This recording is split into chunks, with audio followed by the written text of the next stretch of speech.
আমার ওজন ছিল 87 কেজি। স্যারের ভিডিও দেখে আমি এখন বর্তমানে ওজন আসছি 66 কেজিতে। আমি মোহাম্মদ নাজমুল ইসলাম, টাঙ্গাইল থেকে আসছি। আমার ওজন ছিল 87 কেজি। স্যারের ভিডিও দেখে আমি এখন বর্তমানে ওজন আসছি 66 কেজিতে, মানে 21 কেজি ওজন কমাইছি। দেখছো 21 কেজি কমাইছে। আমার কোনো রোগ ছিল না, আমার ভবিষ্যতেও জানি এরকম ডায়াবেটিস না হয়, এই কারণে আমি স্যারের ভিডিও ফলো দেখি তুমি আমার বুকে আসো, এর হলো বুদ্ধিমান লোক। হ্যাঁ, মানে ও রুগী না, হ্যাঁ রুগী না, কিন্তু রুগী হইতে চায় না। এইটা হলো আমার সবচেয়ে বড় টার্গেট ছিল।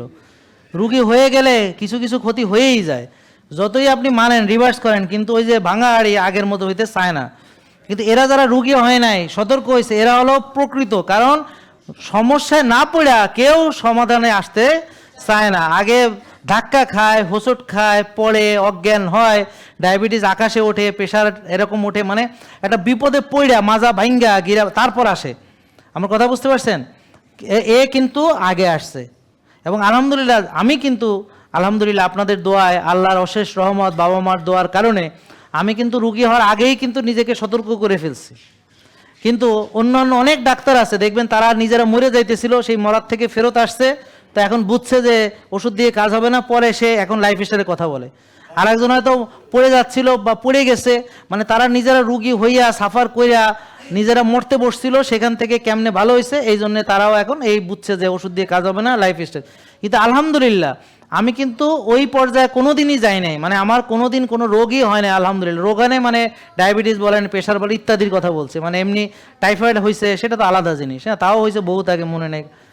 আমি এখন ওই যে প্রতিদিন ওই যে জালাল ভাইয়ের ওইটা ভিডিও দেখে ব্যায়াম করি, পরে রুহুল আমিন ভাই আছে ওইটারই দেখে ভিডিও করি। এখানে আসার মূলত একটাই, আমার ওয়াইফ এই স্যারের ভিডিওটা করে দিছিল, মানে উনি তো বলতে পারেন আপনি একটু ভাত কম খান, মানে আমার ওয়াইফ হলো হাফেজ আলেমা, তো মানে আমাকে অনেক ভালোবাসে, সত্যি কথা দাঁড়া, এই কারণে বলতে পারে না যে আপনি একটু ভাত কম খান। এই কারণে বুদ্ধি করে স্যারের ভিডিওগুলো সাবস্ক্রাইব করে দিছে, ওই স্যারের ভিডিও আসতে থাকে, ওই কারণে আমি দেখে স্যারের ভিডিও করে লাইফস্টাইল মাইনা আমি সুস্থ হয়ে গেছি আলহামদুলিল্লাহ। স্যারকে অনেক ধন্যবাদ। এবং এখানে আরেকটু কথা দেখেন, ওর এখন হুমায়ের আছে 1.4, তাহলে হুমায়ের কত 2-এর নিচে থাকতে হবে, বুঝতে পারছেন? হ্যাঁ, এই দেখেন হুমায়ের আছে 1.4, তারপর ইনসুলিন আছে 6, তাহলে এটা এই যে 4-5, ইনসুলিন সামান্য আর একটু কমানোর দরকার, আর ব্লাড সুগার আছে 5 এবং হুমায়ের আছে 1.4। তারপরে আমাদেরকে মানলে মানে রিপোর্টটা ভালো হবে, আমার কথা বুঝতে পারছেন? আর এই ভিটামিন ডি ছিল 27, এটাকে 100 আজকে আবার করেছে 100, আর আজকে আশা করি হুমায়ের আরও ভালো রেজাল্ট পাওয়া যাবে। এটা হলো আপনার মার্চ মাসের রিপোর্ট। হ্যাঁ, প্রথম, হ্যাঁ আশা করি আজকে 1 হয়ে যাবে। আর এর আগে ছিল 2.25, সেটা হলো ফেব্রুয়ারি মাসে, এবং তার ইনসুলিন 9 ছিল, 9 থেকে 6 হয়েছে, কমছে। আর হুমায়ের 2 থেকে 1 আসছে, মানে কমছে, ব্যাপারটা বুঝতে পারছেন? আর তার কি বলে ভিটামিন ডি আমরা বাড়ানোর জন্য বলবো, আর মাসেল বিল্ড করার জন্য বলবো, এই হলো তার জন্য আমাদের পরামর্শ। তো এইভাবে সে হয়তো রুগী হয় নাই, কিন্তু ভিতরে ভিতরে কিন্তু ডায়াবেটিস হচ্ছিল। এই যে বোন যে হঠাৎ করে ওজন বাড়ছে, তার একটাই কারণ যে তার ইনসুলিন এখন অনেক বেশি ইনসুলিন তাকে মোটা বানাইতেছে।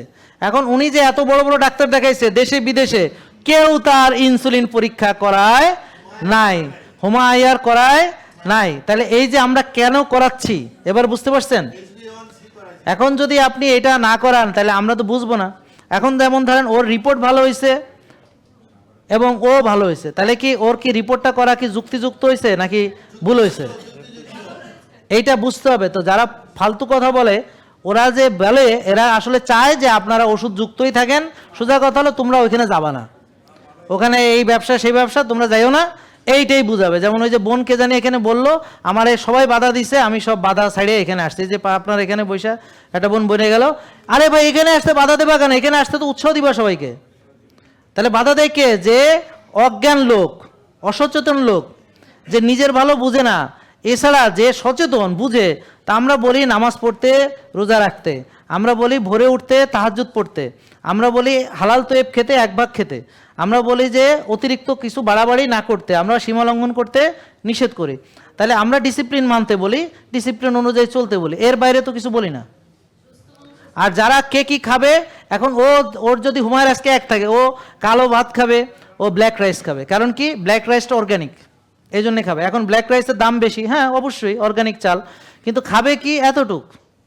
আমি খাওয়ার পরে বাটিতে ভাত মনে হবে যে খাই নেই, আর বেশি খাওয়া যায় না স্যার। বেশি খাওয়া তো যায়ই না, মানে আমি ভাত খাওয়ার পরে বাটিতে যেই ভাত মনে হয় দেখলে মনে হয় ওই ভাতই রয়ে গেছে, এই হলো আমাদের ভাত খাওয়া। বাকহুইটের রুটি খাবে সে, ট্রাইকালার কেনুয়া সেটা দিয়ে সে আপনার ইয়ে খেতে পারে, কেনুয়া ফ্রাইড রাইস খাইতে পারে, তারপর হচ্ছে বাকহুইটের রুটি খাইতে পারে, স্টিল কার সোর্স, এখন ও সব খায়, এখন ও মধু খাইতে পারবে, এখন ও কলা খাইতে পারবে, দেশি কলা ভালো কলা, এখন সে খেজুর খাইতে পারবে, এখন সে মনে করেন ওই কি বলে ওই যে কি টক দই খাইতে পারবে। তাহলে এখন সে পৃথিবীর যত হালাল দইব খাবার আছে সব খাইতে পারবে, কেন? তার রিপোর্ট ভালো হয়েছে। কি বোঝা গেল কথা? এখন ওই বোন ভাত এখন খাইতে পারে না, ওনার মতো হইলে সেও খাইতে পারবে। আগে এই ফিগার বানাইতে হবে। বলেন ভাত খাইতে চান আপনারা? আগে এটা বানান, এই ফিগার বানান। আর নাইলে ওই যে কালকে দেখেন না ওই যে ধান ইয়ে করতে গেছিলাম আমি, দেখছেন নাকি ভিডিওটা? তো ওরা যে 3 বেলা খায়, ওদের তো ডায়াবেটিস নেই কেন? আরে ওরা সকাল 4টা থেকে কাজ শুরু করে একেবারে সন্ধ্যা পর্যন্ত কাজ করে, বুঝছেন? তা আপনারা কিছুই করেন না, খালি খান। এটা ভিডিওটা দেখছেন? দেখেন, আপনারা তো দেখতে হবে। হ্যাঁ, তা ঠিক আছে, তোমাকে অনেকটা পুরস্কার, তুমি ভালো থাকো, দোয়া করি। হ্যাঁ হ্যাঁ। আর সবচেয়ে পুরস্কার হলো সে সুস্থ হয়েছে, সবচেয়ে পুরস্কার হলো সে এনার্জেটিক, সে এখন দেখতে সুন্দর হয়েছে, আর বউ তাকে আরো বেশি ভালোবাসতেছে, কারণ বউ যে কথা তারা শুনাইতে চাইছে সেই কথা অনুযায়ী সে এখন চলে। এতে করে তার ক্ষতি হয় না, কারণ বউ তার ভালোই চাইছে, বউ তার ভালোই চাইছে। ওরকম মোটা করে হয়ে ডায়াবেটিস হলে সেটা ভালো হইতো না। হ্যাঁ, বউ কষ্ট পাইতো, এই বেশি কষ্ট পাইতো, ক্যান্সার যার হয় সেই কষ্ট পায়, আর বউ হয়তো আফসোস করে, দুঃখ প্রকাশ করে, কিন্তু ব্যাপারটা বুঝতে পারছেন? এই আর আপনি যেটা বলছেন সেটাও বুঝছি আমরা, যে হ্যাঁ বউ এখন আরো বেশি সুখ পাইতেছে, কথা এটা।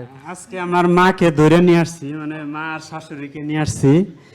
আর হলো ইনশাল্লাহ আমি আমার ওয়াইফের বাবু হবে, তো বাবু হওয়ার পর ইনশাল্লাহ আমার ওয়াইফকেও নিয়ে আসবো ইনশাল্লাহ। আর হলো আমার যারা কলিগ আছে ওদেরকেও আমি পরামর্শ দেই, ওনাদেরকেও আমি ইনশাল্লাহ আপনাদের এখানে নিয়ে আসবো ইনশাল্লাহ। মানে আমি ইঞ্জিন হতে চাই, এক কথায়। ইঞ্জিন হতে যায়, ঠিক আছে, থ্যাংক ইউ। আচ্ছা ঠিক আছে, আসসালামু আলাইকুম। ওয়ালাইকুম আসসালাম।